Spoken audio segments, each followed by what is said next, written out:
en ce qui concerne la place qu'a toujours occupé le Maroc auprès des Sahéliens, en Afrique, disons.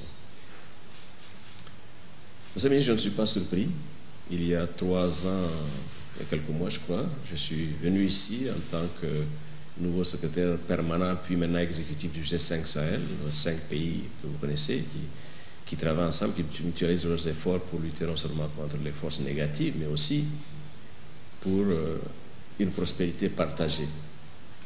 Et donc, ce que nous faisons va au-delà du sécuritaire, il s'agit aussi de cela. Le Maroc a toujours été à nos côtés. Le Premier ministre, sur instruction de Sa Majesté, a été à tous les grands rendez-vous du G5 Sahel. Le dernier en date à N'Djamena en février de cette année. Et nous savons pouvoir compter sur le Maroc. Lorsque la pandémie a frappé plus durement nos pays les plus démunis, le Maroc a été à nos côtés, aux côtés de chacun des pays du G5 Sahel et de nos pays du Sahel. Monsieur le ministre, je suis en route pour Addis, donc pour rencontrer les hautes autorités de l'Union africaine, de la Commission, pour préciser mon rôle, le travail que je dois faire, pour certainement revoir un peu nos activités, le mandat, pour le rendre encore plus proche des attentes des peuples du Mali et du Sahel. Le Mali est une situation complexe qui, comme vous le suggérez, comme vous le dites, ne peut pas se régler avec une recette toute faite. La complexité du dossier fait que nous devons être dans l'accompagnement du peuple malien. C'est lui qui voudra et réglera ce problème en fin de compte, mais évidemment le Mali compte dans la région et ce qui se passe au Mali a un impact sur les autres pays et sur le Sahel d'une façon générale pour la paix internationale.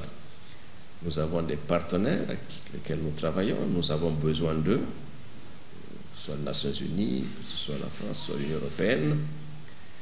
Mais le dossier malien est avant tout un dossier africain. Il faut que l'Afrique soit beaucoup plus présente. Il faut que l'Afrique travaille sur le consensus que les Maliens devront créer pour sortir de la situation dans laquelle ils sont. Ils ont un accord de paix qui a été signé. C'est à eux de nous dire exactement de façon consensuelle comment ils comptent poursuivre, mais l'accord est important et il ne faut pas l'oublier.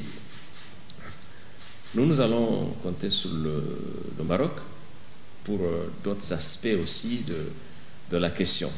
Hier, j'ai eu la chance d'être avec le secrétaire général de l'Arabita, Mohammadia des Oulémas, une dimension extrêmement importante du travail que le Maroc fait pour nous soutenir dans notre appréhension de notre islam, qui est un islam de tolérance, qui est un islam de construction.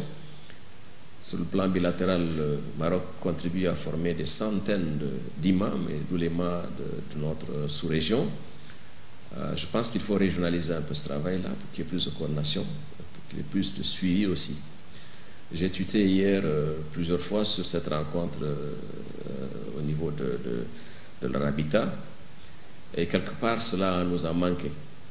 Et cette dimension aidera aussi à voir toutes les autres dimensions de la prospérité partagée dont je parlais tantôt, parce que les attentes de nos populations ont à voir aussi avec les services, avec la justice, avec la concorde, et je crois que notre religion est là pour ça.